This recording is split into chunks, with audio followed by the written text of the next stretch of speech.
the smile on my face as I watched her walk down the aisle. I knew this was the beginning of my happy ever after. We would play like little children who have endless energy. He made me laugh every single day. Oh, what bliss.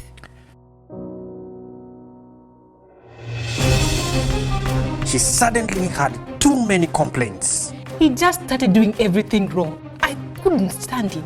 It was too much. When issues start trickling in your family, who do you turn to? What do you do?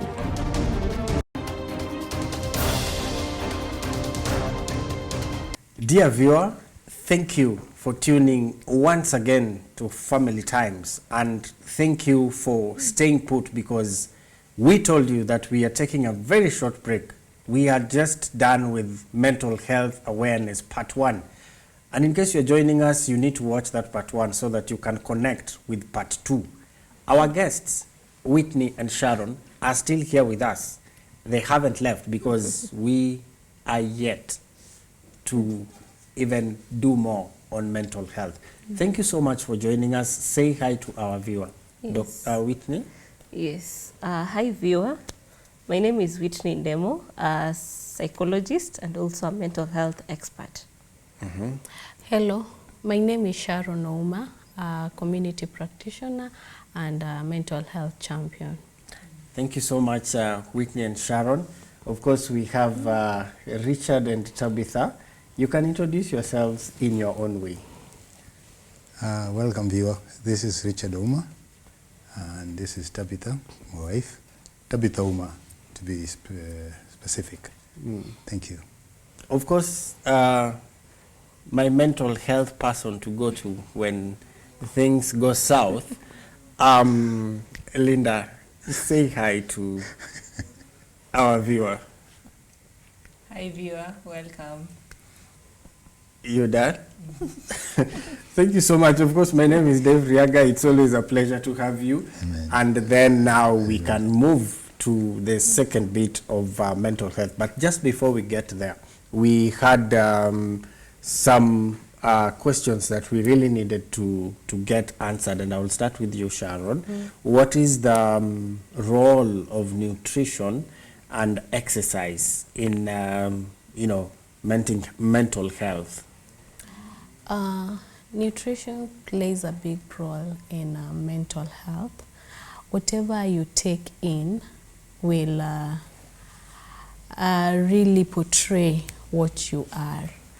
For instance, when you have medical conditions that maybe, let's say, for example, you have H. pylori, which there are certain foods that when you take it triggers it. Then when there is that trigger, then your mental health wouldn't be okay, because you will be disturbed by what is disturbing you inside the stomach. Because you all of us know that our brain coordinates everything that is in our bodies. Yeah. Okay. Whitney? I always like to use this example. Consider your brain like this glass of water. Anytime you put in water in this glass, it gets to a point it gets full, right? For you to keep adding in water, you have to empty the glass. So for you to empty, there are things that we usually call outlet taps. It could be the things that we spoke about, how to take care of your mental health. Anytime you do exercise is also one of the ways to let out what is going on inside you. Because if you do not let out what is going on inside you, this cup will keep overflowing. And every day we fill in our brains with different kind of things. So one of the ways of loosening up is through exercise. And as she mentioned, whatever you eat is what happens to you. There's some foods that when you consume, suck out the energy out of you. For example, whenever you take, I'll talk about sugar levels. When your sugar levels are low, even the productivity that happens in your brain is usually low. That is why when you feel angry, you need to go. They say anytime, no matter what is going on in your life, eat fast. Yes. Okay. Because whenever when you're hungry, you're angry. You're angry. Yes. So whatever you also, when you do not have something in you, your energy level is low, it affects you. There's some things, the foods when you consume, it takes a lot of energy to digest them, which also slows down your brain process. So whatever you eat affects you in one way or the other. I'll bring in Tabitha to tell us more. I just wanted to add to the exercise part. Most people, when they think about exercise, they think it's just very vigorous thing that you have to do. It's just simple walking. Walking really helps because when you walk, it also helps your brain. You have your quote-unquote me time. You know, you can reflect. Another thing that is also very important is air that God has given unto us. Sunshine is also very important. That boosts our, you know, like for example, when you're feeling down, that also helps you feel better. You know, there is water, there is, you know, so many things that God has given unto us that can really help us. Yeah. Just to add, there's some foods, like for example, that we usually recommend for people with mental health illness, like fish. Fish has got omega-3, and omega-3 is very good for brain development. Yeah. Okay. So, So like there's some foods that really help in boosting the brain, especially if you begin to have issues like dementia, those issues of forgetting, memory loss. There's some foods that are usually highly recommended. Foods rich in protein and omega-3. And there are some foods that are usually discouraged if you're also having mental health illnesses, because there's some foods that can give you that can give you rash. And you can imagine you're already having like bipolar and you're in the manic side, and then we add you something that gives you rash. We'll get to bipolar so that we can understand that properly. But before we get to anxiety, depression, and which other word was that? Anxiety, depression, and burnout. And now that I'm at burnout, how do you help people who are feeling maybe stressed or they are going through that at their workplaces? Maybe you have, your workplace is not as good as maybe mine. And this thing is stressing you up. Remember, you need to pay the bills, and you're here at your workplace. How would you deal with such? Because of course you have a workplace. Then I'll get to the professionals. You see, at workplace, most of the time, I think most workplaces, we don't get to have maybe a psychologist in the house. So I think for a good company, most of the good companies, they will once in a while bring someone, a professional, to just speak to the workers, because people go through a lot. And at the end of the day, productivity is needed for us to at least be, bring maybe food at the table or something. So if you're not productive, meaning even your company, you will not be getting good returns. So I think good employers always remember to invest in this part. They bring a professional. But for those who are lucky to have one, I think you can always once in a while walk to that room, talk to the professional, then let it out, then you helped. Yeah. Richard, before that, I want to give a background. You have been an administrator, and you have worked with people. So how have you dealt with that? Not as a professional, but as an administrator. Most of what I've dealt with, Dave, is related to what we call burnout. I don't know whether these things have all the same meaning, but I've worked with teachers, for example, who are very tired. They are not achieving anything. You look at them and they are done. They are completely, they have nothing. Not because they are not able to teach, but it's because they are tired. If somebody goes into class and he wants to sit down just to look at the children, like it's not there.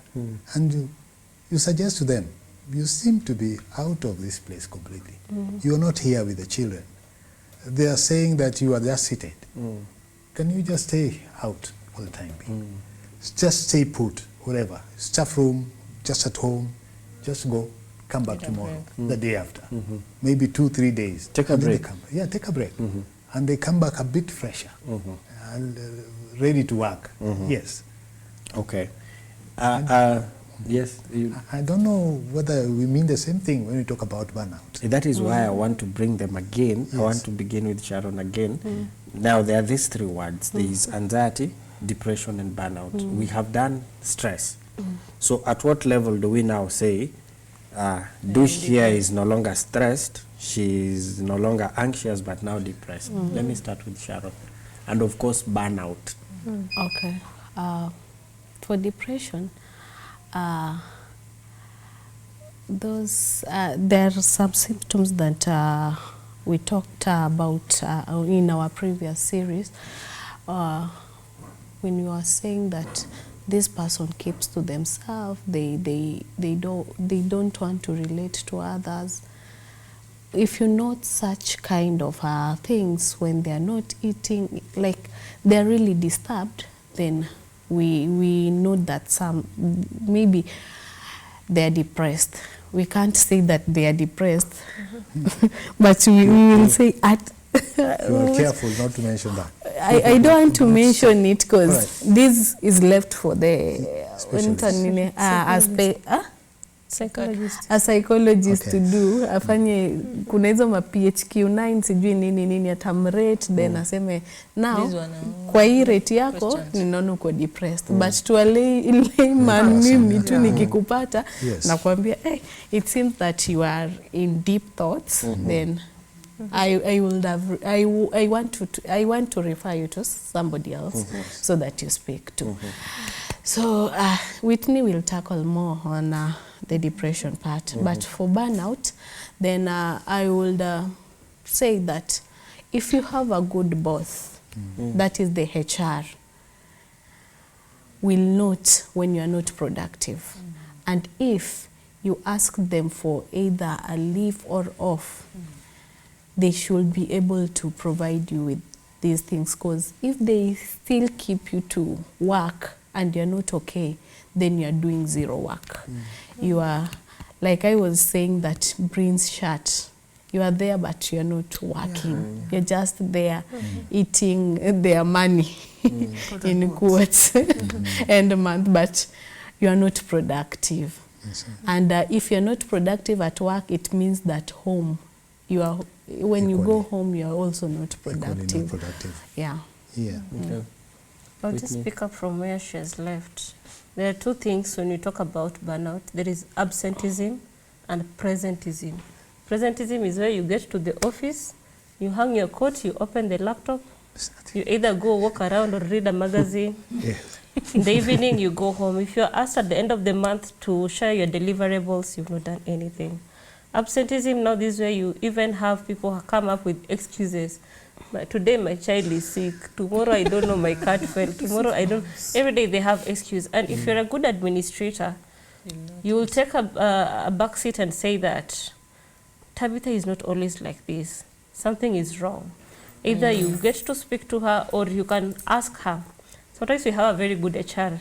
He will sometimes call me and tell me that, I think you need to check up on someone and someone. I've seen their status and it's not good. Yeah, so you see, that is an observant HR. Or an HR whom, when you call and you ask for permission, sometimes they will not even ask details. They know that maybe you're having a burnout. But some HRs, they will ask you, you said you're sick, you're going to hospital. What are you suffering from? You know, sometimes I may just wake up and tell you I'm having a running stomach. But I don't want to get to the deep issues. So burnout is very real. And sometimes some of the things that bring out burnout at workplace, it could be there is no motivation. There is a high workload. You know, if I am stressed, I'm not delivering. At this moment, I might not deliver. So the work keeps piling up. Then when I get home and then I think tomorrow of the workload that is there, I'm already tired before I even get to the office. So when I get to the office, I practice the presenteeism. I come, I open the laptop, I try typing. This is something I'm good at, but I cannot. Or if I'm a psychologist, I have a burnout. This is where a client comes with their issues and I'm not able to help them as productive as they can. Even as we always go for therapy. And then when I get to the anxiety and depression, you see, when you have a lot of stress that is not being handled, when it keeps piling up and it gets a bit chronic, now that is where you get to the depression part. And then the depression part, usually there are some tools that we usually use to assess for depression. And we usually start from PHQ-2. PHQ-2, it is Patient Health Questionnaire. Just Patient Health Questionnaire. So we start with the two. Make it look when we say like two, it has got only 2 questions. So the 2 questions we'll ask: have you been eating, sleeping? Are you having troubles falling or staying asleep? You know, you might fall asleep, but you're not sleeping quality. That's question 1. That's the first question. Yes. So after the sleep thing, the next thing we ask you, have you lost interest in things that you loved to do? So if these 2 questions you score 0, you're good. If you score 1, we'll just talk a little. If you score a 2, then we move to the Patient Health Questionnaire 9. Now it comes with 9. Some series of 9 questions. Are you taking care of yourself well? Are you sleeping? Are you eating? Are you isolating? And things like that. It has got now another set of questions. Now at that point again, depending on how you score, I can decide if you need a talk therapy, counseling. Do you need to go see a specialist? Because there's some depressions that no matter what you're going to try to do, we cannot elevate your mood. So we give you some little pills to elevate your moods. And if you use them very well, after some 2 weeks to 6 months, we put you off. If you're not adhering well, there's some conditions, as I said, it's chronic. For example, if it is coupled with other things. If the medication is not working well, we add the dose or we extend the time limit. Or now if it goes for some certain months, now we give it a different term. That is how it grows. And when you talk about anxiety, it is, you see the normal day-to-day stress that we were saying? Sometimes it might make you a bit anxious. For example, you're going to present before people. Even if this is a crowd that you know every day, there is that little feeling that you'll be feeling. But when it gets to the point where we get worried and call it anxiety, now where you need extra support is where maybe you have excessive sweating, your palm are sweating, you're sweating, maybe you have increased heartbeat, we didn't just look at maybe your heart is palpitating. For some people, they might even stammer. You find Tabitha is a very good speaker, but all of a sudden, she's stammering. Some people even forget their names. That is why for some people, if you put them on extreme pressure, they cannot work. My sister Linda was saying that she doesn't love pressure.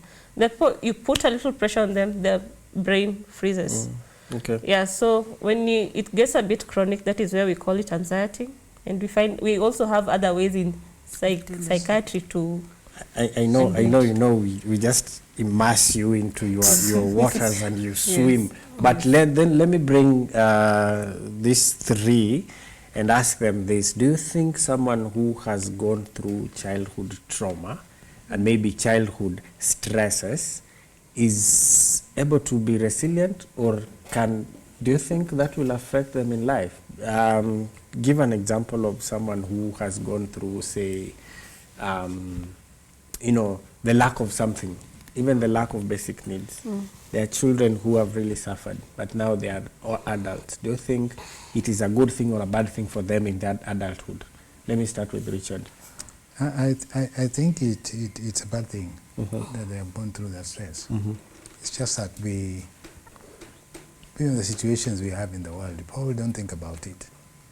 But as a child, if they didn't get whatever they needed to get during that time that they were supposed to get it, naturally, I want to think that they'll be affected. Yeah, because they lack it, they don't have it. Yes, they didn't get it when they were supposed to get it. It was not given to them. Probably they missed it completely, and naturally there must be some problem of sorts. Yeah, I think it can either be positive or negative. because you'll find that probably I didn't, maybe there's some basic needs that I didn't get growing up. So when I'm blessed with family, either my kids will get them or not. Either I'll tell them, you know what, I did not grow up using them, you will not have them. Or I'll be like, you know what, my kids, I never had this, you have to enjoy them. So that can be either positive or negative. Okay. Yeah. For childhood trauma, I think one needs to get help, because if someone doesn't get help, it tends to accompany you. Maybe in your advanced stages, maybe you've gotten married, you carry it. Sometimes you'll hear someone is saying it's generational because you didn't break the cycle. It just continues and continues and continues. So I think it's in order for someone to get help. Go to a psychologist so that you're able to. I think most of the time we are escapists. We normally don't want to be associated with those failures. And therefore, if your child did not get whatever they needed to get during that time, because it was not provided for you, then you just don't lump it up and say that you can live without it because you didn't go through the same. But if you can provide it, you provide it for your own children. It's unfortunate that you didn't get it when you're supposed to get it you personally. But for your children, then you can just give them that. I think maybe I didn't respond to your question well. Now, whatever you went through, like my sister Linda, I have a sister called Linda, always jokes and says. And a brother called Dave. And a brother called Dave. Interesting. My sister Linda says, man, there are some things in my family. My dad was a PO. Said that we just need to. It just needs to be closed. we don't even want to remember them because like we went through a lot, you know. So sincerely, some traumas really can make us not deal with life fairly.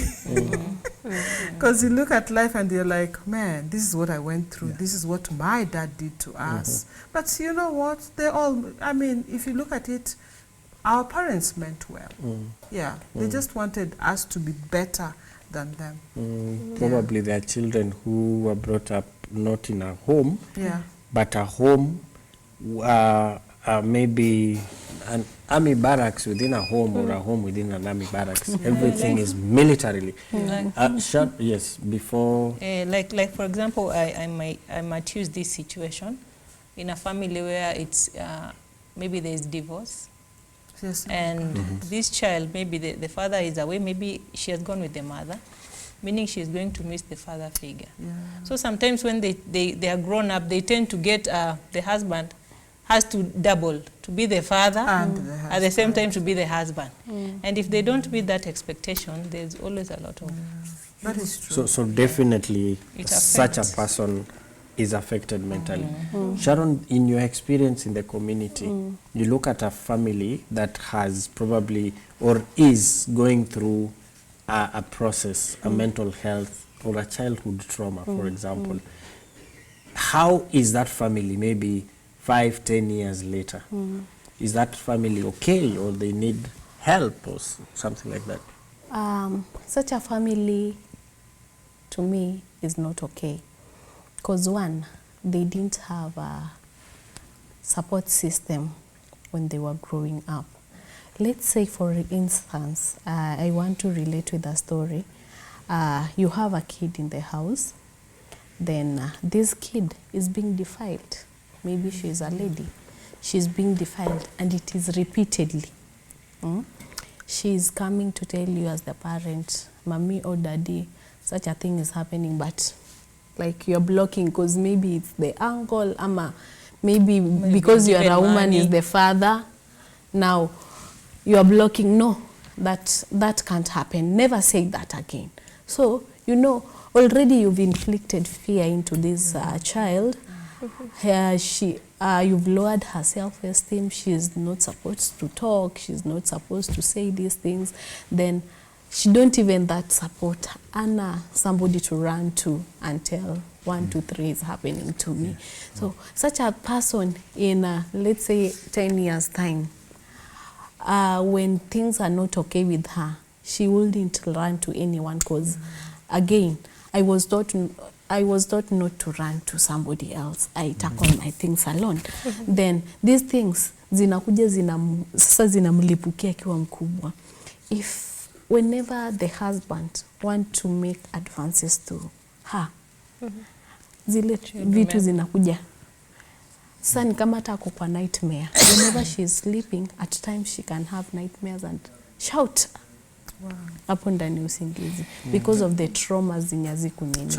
So such a person needs a proper care and a lot of therapy. Yeah. Whitney, childhood trauma and mental health in adulthood. Yes. I'll just pick up from where she has left. The other day there was this thing that happened where somebody was pushed out of Super Metro bus and there were people who were in the vehicle. So people are like, you see the team of millennials, they're a group who will see something happening, but they will not speak out. Yes. They know this is wrong, but they will not speak out. I think growing up as a millennial, you are beaten for thinking, you are also beaten for not thinking. So you feel, if I think it's wrong, if I don't think it's also wrong. Yeah. So you're confused, what can you do? And you see that trauma, we brought it to adulthood. There's also the thing where we were never affirmed. Yes. Yeah. You've done Yeah. something, Yeah. you're not appreciated. No. So right now you're an adult, you want to do something but you're not confident You're not enough. confident, You yeah, see very those childhood traumas, how you're carrying them. Or even there's the issues of you are young, you're not allowed to speak. So right now we are in spaces you're supposed to speak, something is not happening, but you feel if I speak, nitaambiwa mimi ni kierere, or things like Or that. I You don't see, want to meddle into or I don't someone's want to affair. meddle, I don't want to cause trouble. As I mentioned when you were a child, you were beaten for being an accomplice. You were also same beaten time. for Yes. being a snitch. You were beaten for thinking, not thinking. So Your you're bottom line was confused. beating. So you're confused. What is right? Which way to go? Now you're an adult that you want to make your own decisions. Yeah. And there is another conversation we'll talk about later. Your parents still treat you as a child. They also expect you to be an adult. And this really comes out really strongly when we even have parents who, as children, there are things that they didn't go through. Maybe they made a mistake of getting married to our dads. And now they're adults, they're regretting, but now they're doing it through you. They feel that this man that Tabitha has brought is not man enough or will not make Tabitha flourish. So they are living their lives even through their children. These are traumas that happen to our parents. They're transferring it to us. Oh, yes. Or your grandparents, which is a story for another day. But you just see how those generational traumas keep happening. But now the question you can ask, now that you know, what can you do about it? Yeah, what can you do about it? But before we get to what we can do about it, because I feel that there is something else that we need to discuss about substance abuse and mental health. How are they related? Does it mean that those who use substance, I mean, it's there. Of course, we know that there is this, you're supposed to do this, or this is supposed to happen if someone is experiencing mental abuse. But then there are these other people who would want to resort to other things. We haven't touched on that, and we are going to talk about it just before we take a break. But then, I love the idea, or I love the fact that we've talked about depression, we've talked about anxiety, we've talked about burnout, especially at our workplaces. So we are taking a short break, and when we come back, Linda here will begin the second bit of it with a verse. Stay tuned.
This is Family Times. In case you're just joining us, the second bit of mental health awareness is almost on or almost over, because this is too much and this is too deep. Thank you so much, Whitney and Sharon, for helping us to understand this. Of course, I can't thank you more, Tabitha and Richard. Just before we had a break, we were talking about childhood traumas that can lead to mental health when we are adult, but then there is also the bit of bringing in aspect of resilience. We will come to that. Linda was supposed to read a verse before we went for a break. Linda, you can read the verse and then we continue. Okay, let me read the verse. It's in 3 John chapter 1, verses 2, and it says, Beloved, I wish above all things that thou mayest prosper and be in health, even as thy soul prospereth. The Bible itself is talking about holistic well-being and being well in our mental health and even in our physical health. Now, I said, or rather I brought it up, that there is this substance abuse and mental health. And then, you remember the question that Richard asked in our first session, post-traumatic stress disorder. But let's start with mental health. The substance abuse. I would want to understand, I would want to know more about it. So, substance abuse and mental health, they're like brothers and sisters. Okay. Yeah, they're like firstborn and secondborn.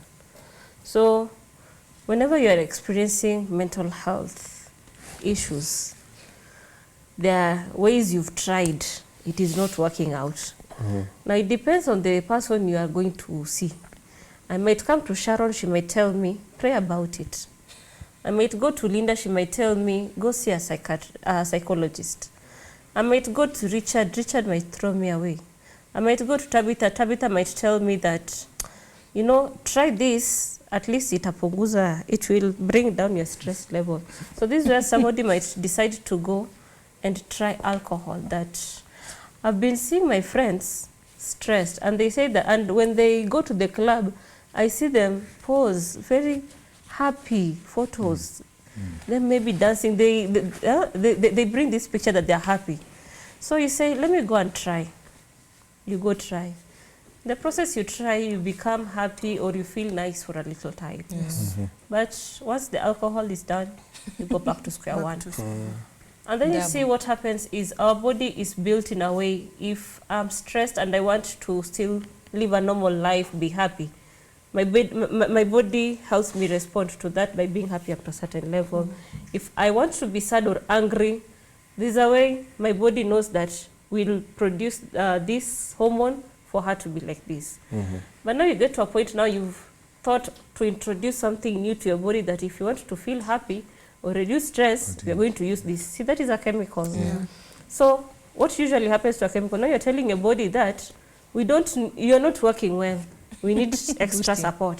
So now your body knows that I'm not working well. So anytime you want to be happy, the body does not produce the hormone.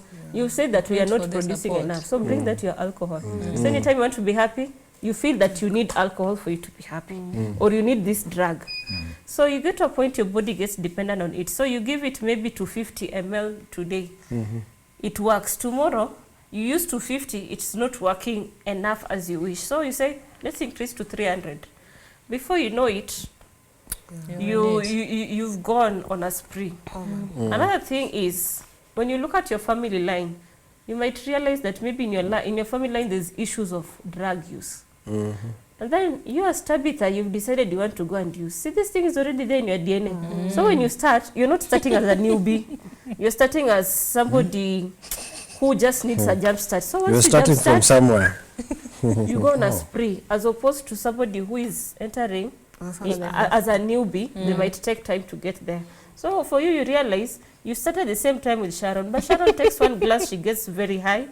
For you, you need even a whole crate. You take a whole crate, you're not feeling anything. So you have those people who are on dependence.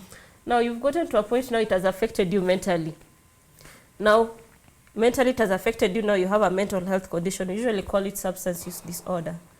So this substance use disorder, tunasemanga ukishatumia imelipuka, you come to the hospital, we give you a medication. When you give you the medication, it counteracts what is happening. So you'll definitely have psychological reactions. Maybe I've taken you off alcohol. Yeah. How do you think your body is going to react? It's going to crave for it. Yeah. So in the process, we are treating you with a mental health illness. You feel that you need alcohol. Remember, when you take alcohol, it also makes you have a mental health disorder. So you see how they are brothers and sisters. We call them co-occurring. So most of the time, somebody who has a mental health illness or is struggling mentally, it's easy for them to use drugs. And anytime you use drugs, it's also easy. We are not saying that all people who use, but it's easy for you to get to a mental health condition.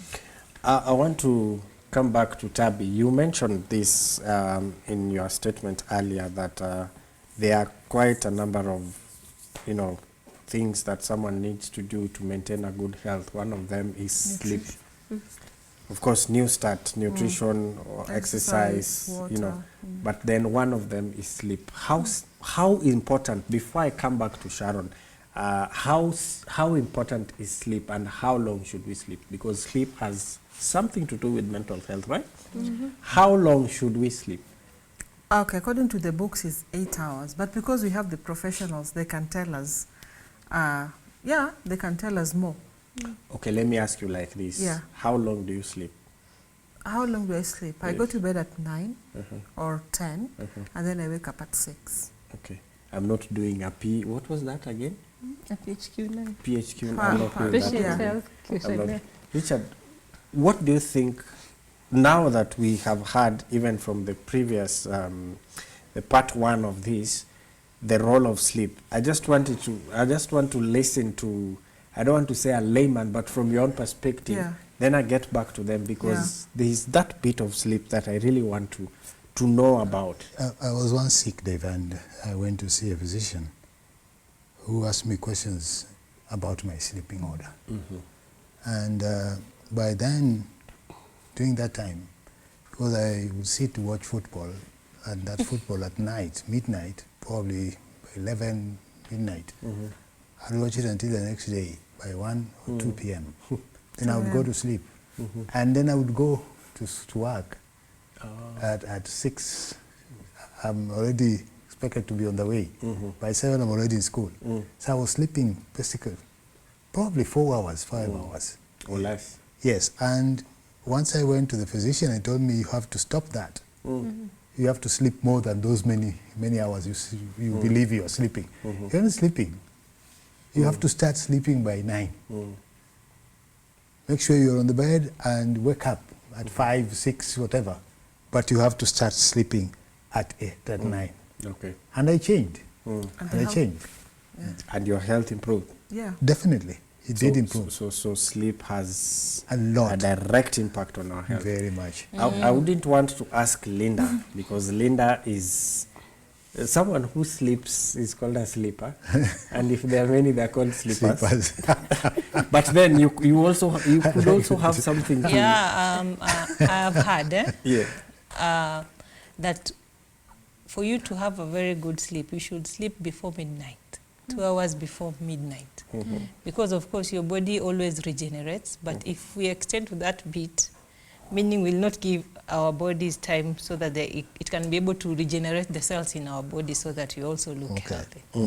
So I believe sleep is very important. He usually tells me, you're just like a switch. Me, when I go to bed, my business is to sleep. It's not to start thinking of nini.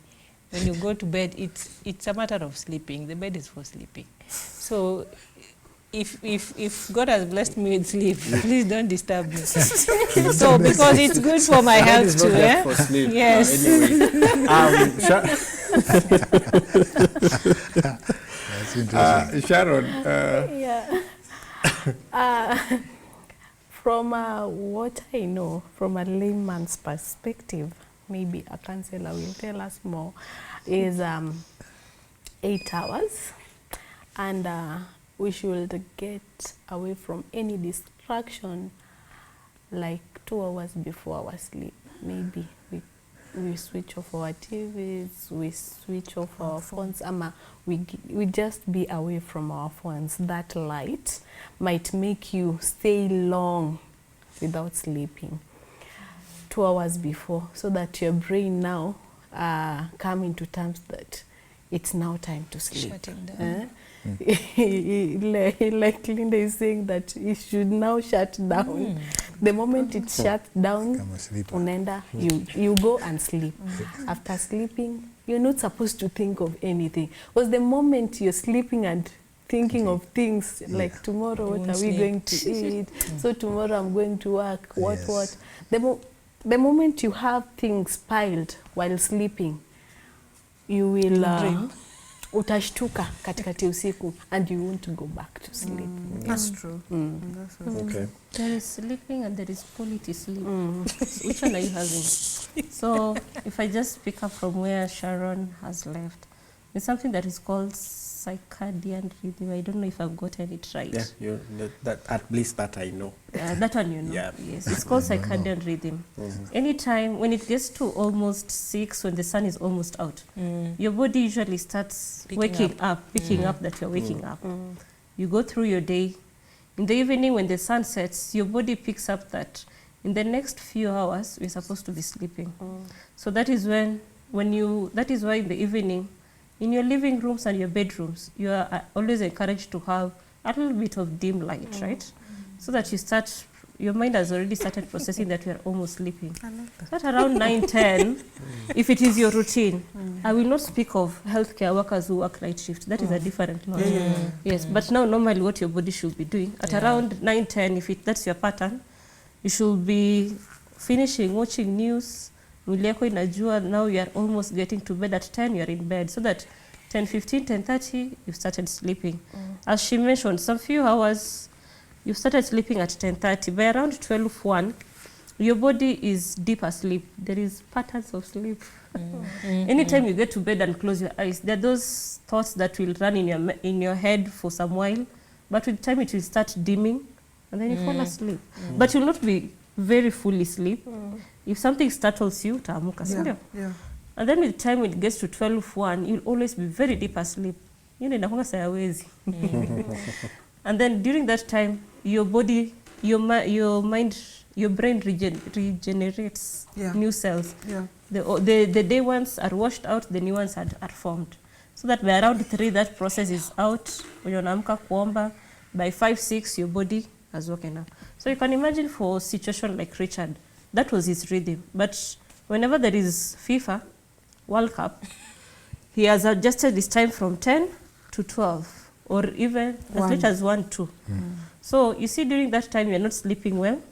Before your body falls asleep very deeply, birds have started chirping, you're up. That means that your brain cells have not generated. So like I imagine today, day 2, day 3, day 4, you've not slept well. What starts happening to you? You have a collection of very bad brain cells in your brain. That is why if at that point somebody offends you a little, you snap. Because you're not okay. That is why for people who travel a lot or who have very heavy workload, and then they've started feeling sick, they've gone to hospital and all that, and then you're told maybe you've got a bacteria, and you're told to be admitted. Yeah. In hospitals, we will give you, it's called water for injection. We'll give you the normal saline. We'll give you the safe. During that time, so you're just sleeping and eating. That means when you're sleeping and eating, your body is regenerating. By the time you leave this, you're well. And then you go back to your lifestyle. And then when you go back, we tell you, don't immerse yourself so much into work, do it bit by bit so that you still take time to heal. By the time you immerse yourself back to work, see, mentally you're okay. You've been sleeping, eating, you've been bonding with Don't eat our money. Wow. See, sleep is very important. If you don't have, not just sleeping, if you don't have quality sleep, it could be quality sleep of 6 to 8 hours, not necessarily 8. It could be 6 to 8 hours quality sleep, and you'll be very productive. So if you break that chain of the circadian rhythm, it will affect you. That is why for people who work night shift, for example, I've worked for 4 days during daytime. I've practiced self-care. Then I move into night shift. It means at night, By the You time are I awake. finish giving medication, it's around 2, 3. See, it's around 12, 1. See, I've already interfered with my cycle. And then I try to catch 1 hour of sleep or 2 hours. But if I'm having a critical patient, I'll not sleep. In the morning, by the time I get to the house, it's 8. I'm very exhausted. If I don't get into that house and find food, what do I want to do? Sleep. I've not eaten. And then in the process, during daytime, because of the sunlight and all that, you'll not, don't. yes, you will And sleep, the but it will not be noise. that quality. So by the time you're getting back to work, you're not tired. okay. By the time you're reaching on day 4, you're finishing your shift, you're having mental exhaustion. During that time, that is the time where you even feel, my work is very boring, I feel like quitting. And if you're a very bad boss and I come to you with a resignation letter and you accept it, Yes. you'll not be a very good boss. In fact, when I come with the resignation letter, tell me, go relax for 2 weeks, think about it, then And come then you back. come back. When I come back, I'll not want to resign. I'll have 2 more questions Wow. for the 2 of you, just in a while. But I want to ask how we can cope with grief and loss in a healthy way.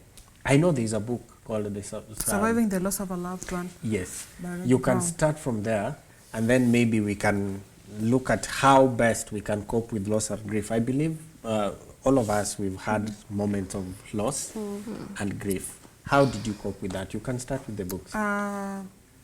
You cannot say that, grieving is not the same, even if it's in the family. And most of the times we are in denial. Of course, it comes in stages. When you lose a loved one, it comes in stages. And one of the stages that is really dangerous, quote unquote, is denial. So we don't grieve at all, because we don't believe what has happened. So later on, it really affects us. So we are encouraged to definitely grieve, because that is also very good for our health. And I just wanted to add that when somebody has lost a loved one, most of the times we are so insensitive, because here we are, Christians, we want to tell this person the way we understand what they're going through. We really don't. We really, really don't. Whether it's whatever age the person is, we can never understand. So the book, Surviving the Loss of a Loved One, will guide us on how to deal with the grief.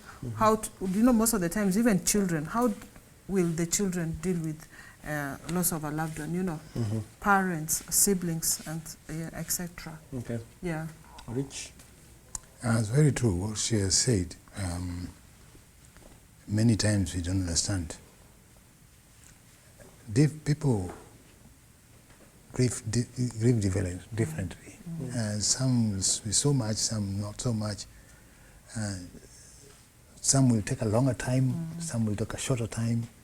And we have to be sensitive to that. We must be understanding those situations. In my experience, I've seen people who have lost loved ones and they come to work and they can't work. You let them go away, go back, they come the next day, they work, and then somewhere they lose it again, and then just let them go. There are some who show that they are very strong, they can work, yet they are not able to start to work. Yeah, and it's very different. You can't just say, I'll give you compassionate leave for 1 week, for 7 days or more than maybe 14 days, and think they will come the same, they can come back the same. No, they're very different. Yeah, those who are going to go away for 2 weeks and they come back and say, I still need, if you may allow me, take another week. Yeah, to go back home, just sit and mourn. Yeah. Some don't mourn immediately. Yeah, some take a while they're still very strong, and then thereafter they break down. Yeah. Okay. Linda? I think when someone is grieving, what we need to do is just give them the support. Sometimes there are people who are going to grieve like for even 10 years. If maybe they come to you, they start crying, maybe they've gone to a funeral, they're remembering their other beloved one. So just give them support. Even if they keep on maybe sometimes posting their people on social media, just give them support. They will just go through it and it will just end. So that support is it's critical Let's not be bashing them like, it has been long. Why have you never moved on? What is it? Yeah. So we need to, because we are so different, we grieve differently. So if we know that bit, we are able to support the other person. Linda, there's a guy who, I don't know, after a few years posted, remembered, the death of the mother. And people are so insensitive to this guy. Like, wow. See, tulisha sema pole. We already said pole to you. Why are you bringing this again? You know, so if you've not gone through this, it's very easy to throw in words here and there. So it's very, very, you have to be very careful on how you have the conversation that you have with somebody who's lost a loved one. Okay. Sharon. Okay, I would say that everything that is said here is what I have known about grieving, that people grieve differently. And again, there are so many stages, like denial stage. After denial stage, then you come to accept. Now this is the situation. So when you're accepting, now this comes with crying and even feeling sad. What I always tell people around me, that if you find somebody grieving, don't tell them that you understand. As Tabitha was saying, you don't understand the pain that this person is feeling. Number two, don't tell them stop crying. Leave them to cry. If you can give them a shoulder, give them a shoulder. If they call you late in the night and you are able to pick, just pick it. Sometimes they just want somebody to be there, to listen to them, to be there for them. They can just call you and start crying, not even telling you anything. So that support will help such a person. Yeah. Whitney, I have these two that I want you to tackle in a minute, and then, because I see, again, we've run out of time, we would even ask for a third part of this. But then, how would you build a highly emotional, resilient people or person in relation to mental health? Okay. So if I will just start from the grieving part, we can never understand what someone goes through, but we can just imagine. Because maybe it's almost a similar experience. Maybe they've lost their parent, I lost a parent. I can just imagine the pain. And sometimes you can be siblings who have lost a similar parent, but what this parent meant to each of us is very different. That is why grieving is we usually say grieving is very unique and very singular. How I grieve is to me, how she grieves is to her, and we might have lost the same person. So you can never imagine. Number two, grieving does not have a time space that after 2 weeks you shall have moved on. Grieving takes long, but where it makes us to be concerned, it is where in the process of you grieving, it affects you clinically. Clinically, to mean it's affecting your productivity at work, it's affecting your health, and it's affecting it's called daily living activities, DLA. Yes, so, and then in grieving, we've got 5 stages. Not necessarily will you always go through the stages as it is. Mostly it's usually denial, and then you'll get angry. Yes. You'll get numb. You'll get now to a place where you start negotiating. And then at some point you'll accept. But again, you might have accepted today. You wake up 5 weeks later and you go back to being angry, or you go back to questioning things. You are always allowed. But we say that it should not get to a place where it affects you clinically. And anytime someone is grieving, the best you can just do, Linda, sometimes this usually comes from, I mean, people mean well when they do it, but sometimes they don't know that they're not helping. So sometimes just go ask someone. In a grieving, I may not know what to tell you, Tabitha, in the process you've lost someone, but I can come and wash utensils when people visit you.